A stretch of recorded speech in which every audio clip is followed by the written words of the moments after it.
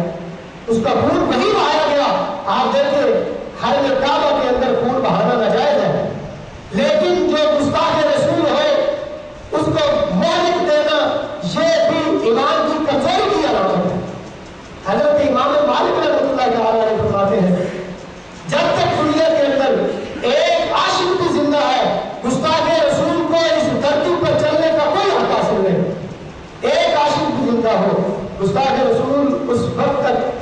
زندہ نہیں رہ سکتا جب تک عاشق رسول یہاں پر موجود ہے۔ یہ تو عاشق ہے، عاشق تو عاشق ہے اور انسان ہے اور مسلمان ہے، رسول اللہ کو ماننے والے ہیں۔ اگر یہ نہ بھی ہو تو اللہ تعالیٰ گستاخوں کو کسی اور طریقے سے بھی واسطے جہنم کرتا ہے۔ آپ دیکھیں جب بغداد سقوط بغداد کا واقعہ ہوتا ہے، جب مسلمانوں کے خونوں کو بہایا جاتا ہے، دریائے دجلہ 3 دن تک سرخ چلتا ہے مسلمانوں کے خون سے، اور 1.5 لاکھ مسلمانوں کو تہہ خانے کے اندر قتل کر دیا جاتا ہے، اور مسلمانوں کے سروں کو اور کھوپڑیوں کو اتار کر منار تعمیر کیے جاتے ہیں۔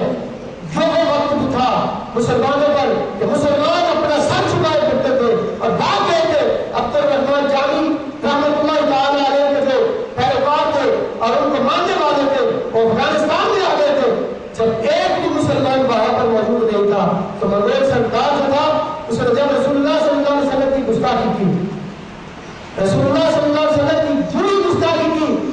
پاس بیٹھا ہوا ایک کتا اس نے بھاگنا شروع کر دیا۔ لوگوں نے کہا تم نے مسلمانوں کے نبی کے بارے میں برے الفاظ نکالے، وہ دیکھو کتا تیری طرف بھوگ رہا ہے۔ وہ کہنے لگا میں نے ہاتھ کا اشارہ کیا اس کی طرف اس لیے وہ بھوگ رہا ہے۔ جب اس نے دوبارہ گفتگو شروع کی،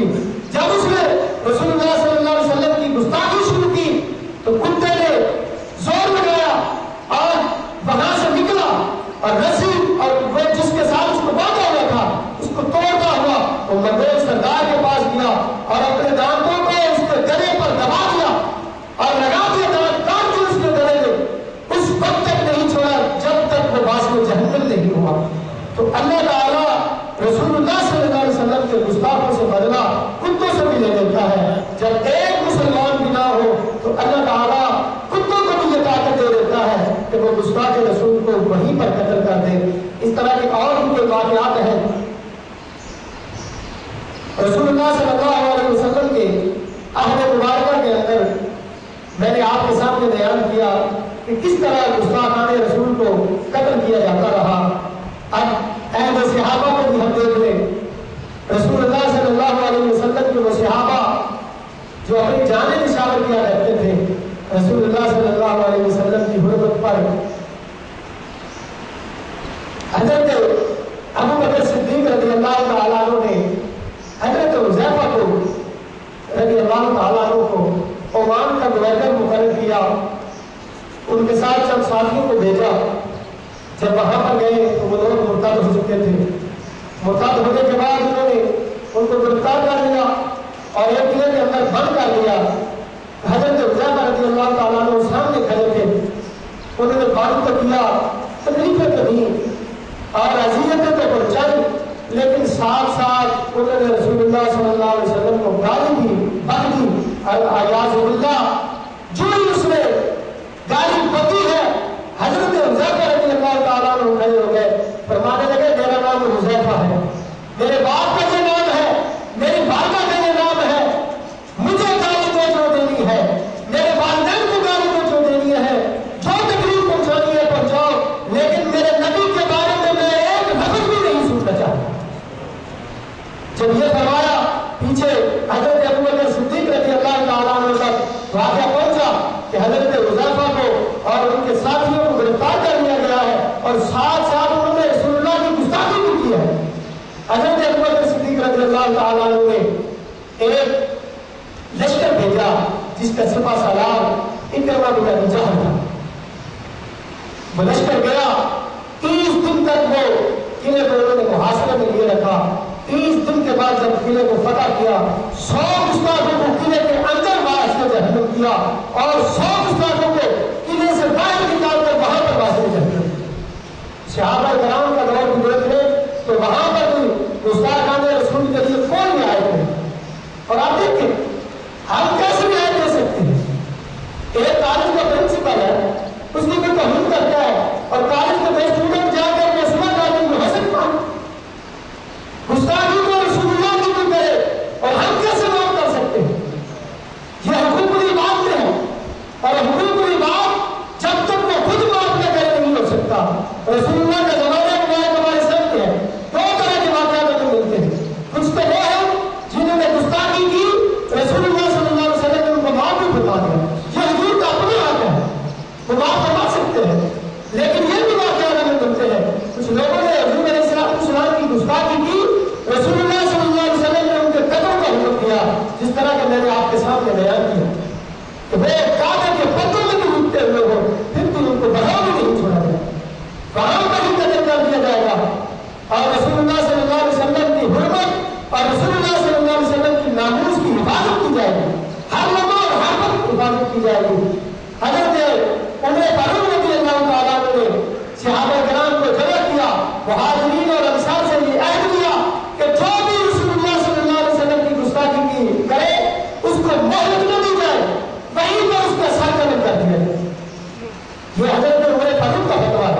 اسی طرح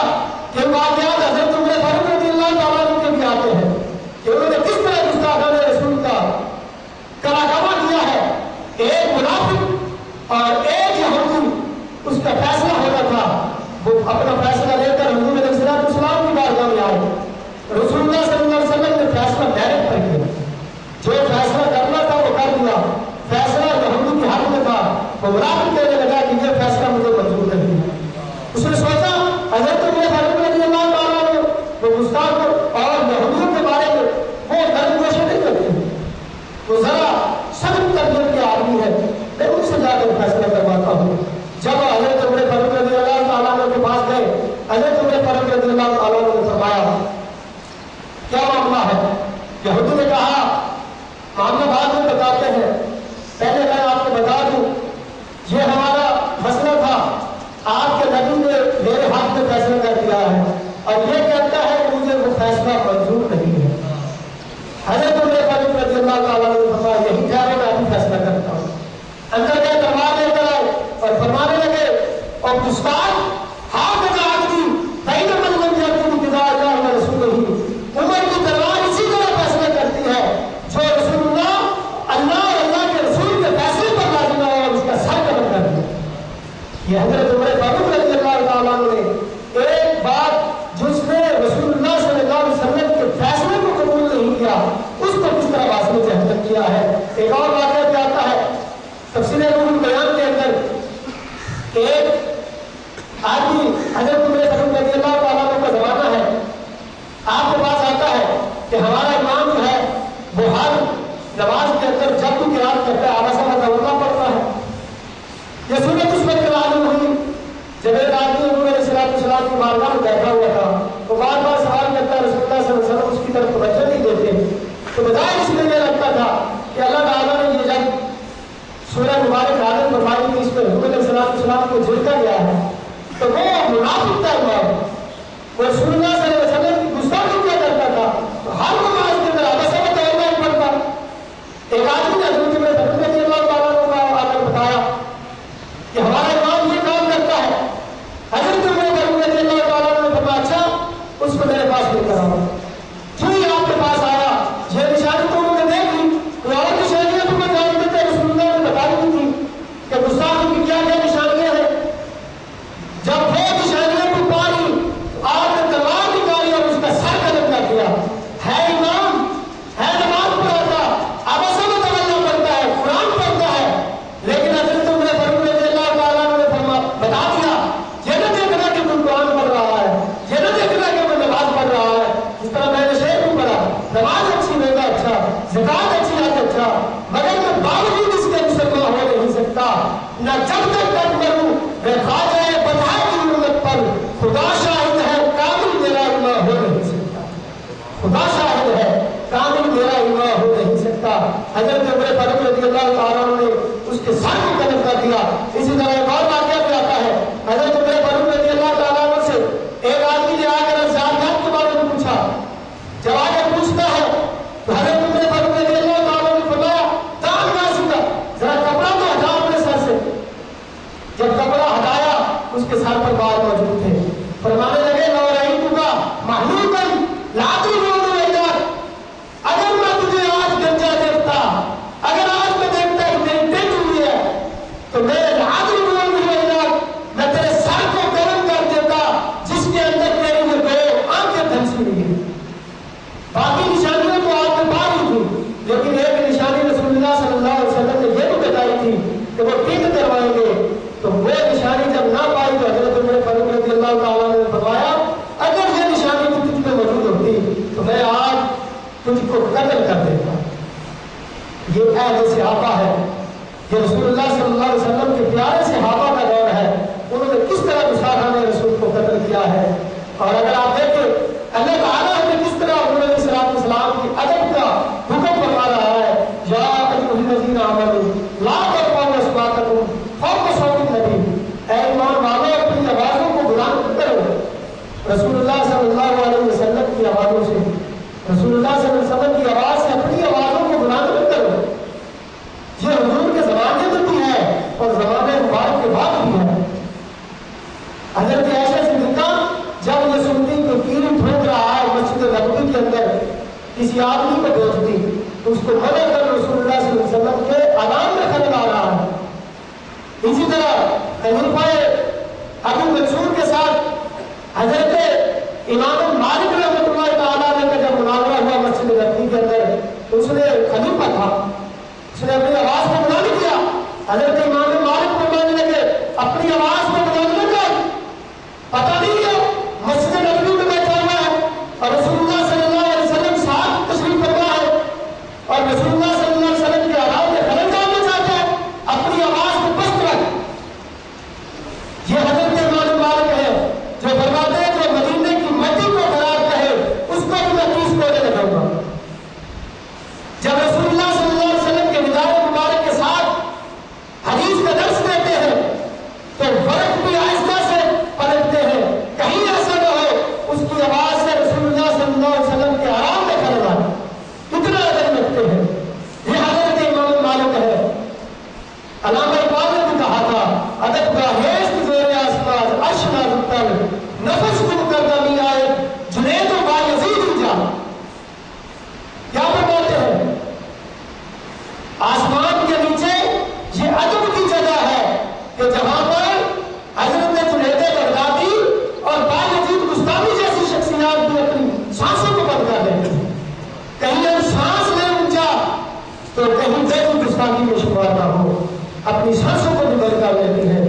اور آپ دیکھیں آئمہ فقہا نے کچھ اور بھی ایسے الفاظ بیان فرمائے ہیں کہ جن سے گستاخی کا تعین ہو سکتا ہے۔ ملا علی قاری فرماتے ہیں کہ جو آدمی رسول اللہ صلی اللہ علیہ وسلم کے بارے میں یہ کہے کہ رسول اللہ صلی اللہ علیہ وسلم چھوٹے بالوں والے تھے یا گھنگریالے بالوں والے تھے اور اس سے نیت کو یہ کرتا ہے اور توہین کی اور نیت اس کی رسول اللہ صلی اللہ علیہ وسلم کی تنقید ہوتی ہے تو اس آدمی کو دین کافر قرار دیا جائے گا۔ اسی طرح اگر کوئی آدمی نسیم الریاض کے اندر علامہ شہابت الفقاہی رحمۃ اللہ تعالیٰ علیہ لکھتے ہیں کوئی آدمی یہ کہے فلان عالم منہ، فلاں آدمی رسول اللہ صلی اللہ علیہ وسلم سے زیادہ علم رکھتا ہے، زیادہ جاننے والا ہے، تو یہ علم کی نفی کرنا اور علم کی تنقید کرنا یہ بھی کفر میں لے جاتی ہے اور اس انسان کو بھی کافر قرار دیا جائے گا اور اس کی نیت جو ہے وہ اہانت ہوتی ہے۔ اسی طرح علماء نے یہ بھی بیان کیا کہ جو آدمی رسول اللہ صلی اللہ علیہ وسلم کو اس آیت کی بنا پر فقیر مسکین کہتا ہے اور اس کی نیت توہین اور تنقید ہوتی ہے اس انسان کو بھی کافر قرار دیا جائے گا۔ اور اسی طرح حضرت امام مالک رحمۃ اللہ تعالیٰ علیہ بھی فرماتے ہیں کہ جو آدمی رسول اللہ صلی اللہ علیہ وسلم کی قبری کو میلا یا رسول اللہ صلی اللہ علیہ وسلم کی قمیص مبارک کے آستین کو میلا کرتا ہے اس آدمی کو قتل کر دیا جائے گا جو رسول اللہ صلی اللہ علیہ وسلم کے بارے میں ایسے الفاظ بھی استعمال کرتا ہے۔ شفا شریف کے اندر لکھا ہوا ہے کہ جو آدمی رسول اللہ صلی اللہ علیہ وسلم کے بارے میں یہ کہتا ہے کہ رسول اللہ صلی اللہ علیہ وسلم سامنے رنگ والے تھے اور یہ کہتا ہے ان النبی کان اسود، نبی کریم صلی اللہ علیہ وسلم کالے رنگ کے تھے، اس آدمی کو بھی قتل کر دیا جائے کیونکہ جن کے بارے میں قرآن نازل ہوتا ہے اور دہا کے چہرے والے ہیں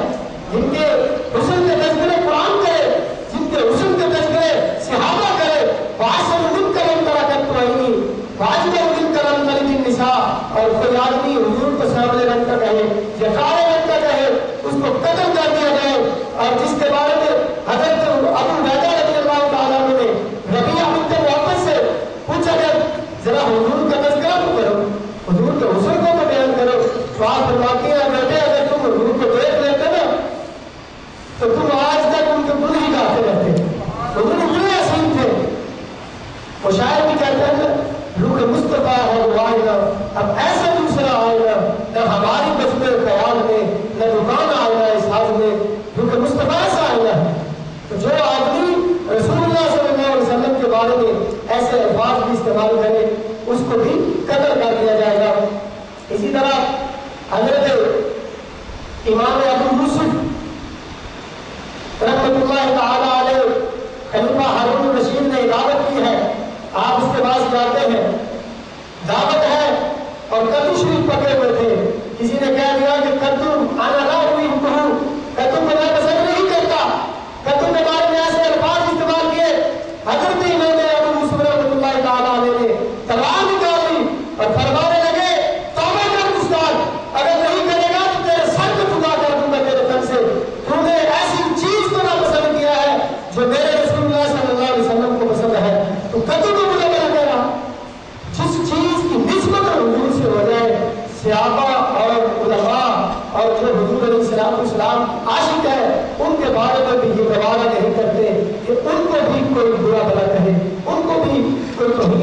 نگاہوں سے دیکھے اور تنقید کرے اور تحقیق کرے،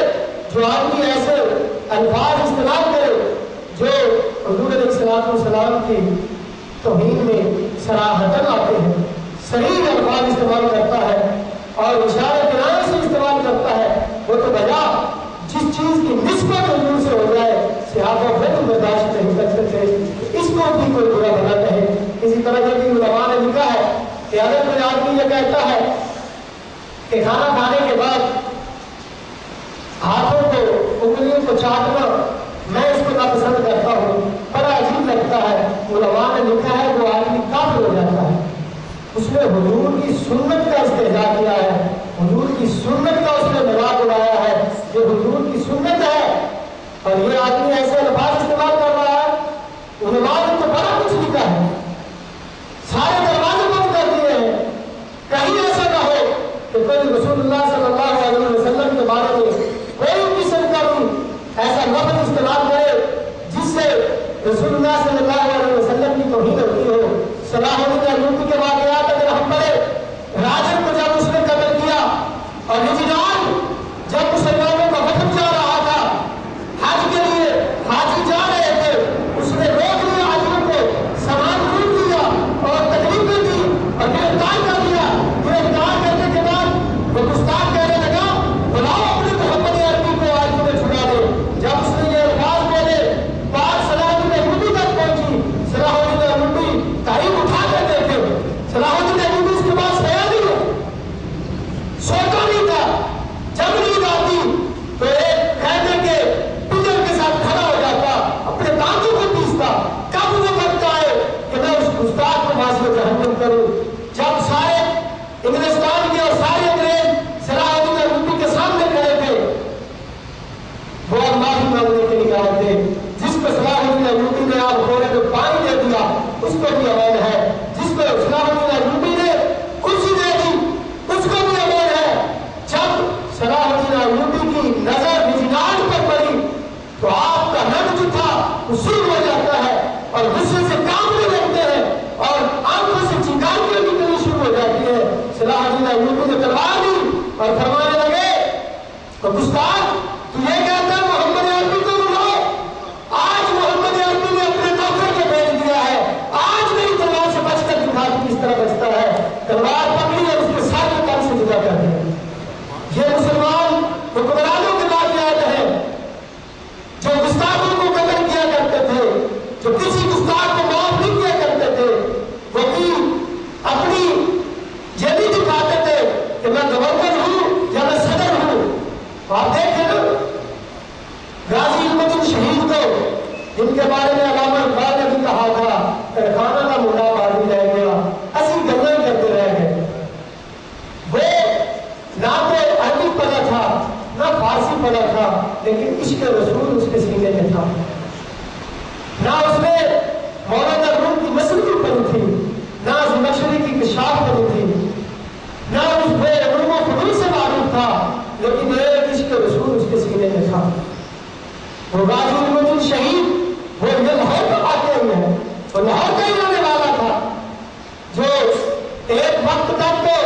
ترخان کی دکان پر تھک تھک کیا کرتا تھا، لیکن کچھ لوگوں کے بعد وہ سارے کروڑوں مسلمانوں کے دلوں کی دھک دھک کرنے لگا اور دلوں کی سینوں کی وہ دھڑکن بن گیا۔ وہ غازی علم الدین شہید تھا۔ ان کے بارے میں سید جماعت علی شاہ صاحب نے فرمایا تھا میں نے بڑے بڑوں کے جنازوں کو دیکھا ہے، کبھی حسرت نہیں کی کہ آج میں اس کی جگہ پر ہوتا۔ میں نے اولیاء کے جنازوں میں بھی شرکت کی ہے، سید جماعت علی شاہ امیر ملت فرماتے ہیں میں نے بڑے بڑوں کے جنازوں میں شرکت کی ہے، کبھی یہ حسرت نہیں ہوئی، کبھی تمنا نہیں کی کاش آج اس کی چار پائی کو میں ہوتا۔ لیکن جب غازی علم الدین شہید کا جنازہ جا رہا ہے، سید جماعت علی شاہ صاحب فرمانے لگے آج میں حسرت کر رہا ہوں کاش جس جگہ پہ غازی علم الدین شہید بیٹھا ہوا ہے آج اس کی جگہ پر میں ہوتا اور مجھے قتل کر دیا جاتا، جو کام اس نے کیا وہ کام آج میں کرتا۔ یہ ہمارے اولیاء ہیں، سید جماعت علی شاہ صاحب ہے جو یہ حسرت کر رہے ہیں۔ حضرت علامہ اقبال رحمۃ اللہ تعالیٰ علیہ سے بھی کسی نے پوچھا تھا، ایک ایڈوکیٹ نے پوچھا علامہ اقبال صاحب بتائیں ذرا جو علم الدین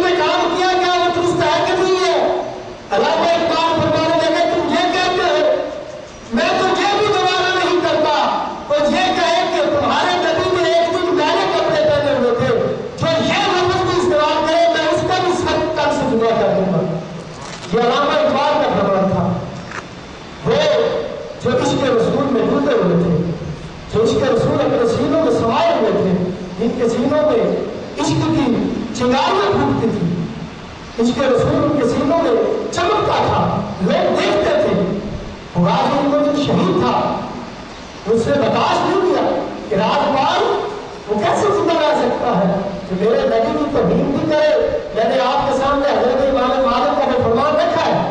حضرت امام مالک کیا فرماتے ہیں؟ ایک عاشق بھی اس دھرتی پر رہے تو گستاخ رسول کو یہ حق نہیں کہ وہ اس دھرتی پر زندہ پھرتا رہے۔ ایک عاشق بھی جب تک زندہ ہے، جب تک عاشق رسول زندہ ہو، کوئی گستاخ زندہ نہیں رہ سکتا۔ اگر آپ دیکھیں حضرت امام مالک رحمۃ اللہ تعالیٰ علیہ نے بھی فیصلہ کیا ہے، من سب رسول اللہ صلی اللہ علیہ وسلم، جس نے رسول اللہ صلی اللہ علیہ وسلم کی تو سب و شتم کیا اور شتمہ اور آبہ یا حضور علیہ السلام کی بارے کی ذات کے بارے میں عیب لگایا، قتل مسلم کانا و کافر، اس کو قتل کر دیا جائے گا چاہے وہ مسلمان ہو چاہے کافر ہو۔ اگر کوئی گستاخ ہے وہ توبہ کر لیتا ہے تو وہ لوگ اس کی توبہ کو قبول نہیں کریں گے۔ اگر اس کی توبہ اس نے پکی توبہ کر لی ہے، اس کو قتل پھر بھی کر دیا جائے گا، اس کے بعد اللہ تعالیٰ ہو سکتا ہے قیامت کے دن اس کی توبہ کو قبول کر کے قیامت کے دن جو اس کو عذاب دینا ہے وہ نہ دے۔ لیکن مومن کا یہ حق ہے، مومن کو یہ چاہیے جب کوئی رسول اللہ صلی اللہ علیہ وسلم کی گستاخی کرے تو اس کو وہیں پر قتل کر دیا جائے۔ حضرت عمر فاروق کو فرماتے ہیں کہ جب کوئی آدمی رسول اللہ صلی اللہ علیہ وسلم کی توہین و تنقیص کرے تو اس کو ایک لمحے کی مہلت بھی نہ دی جائے، اس کو وہیں پر قتل کر دیا جائے۔ اگر بحرین کے بچوں کا واقعہ ہم بولتے ہیں، حضرت عمر فاروق رضی اللہ تعالیٰ عنہ کا دور ہے، جب آپ نے سنا ہوگا وہ واقعہ، تو وہ بچے جو کھیل رہے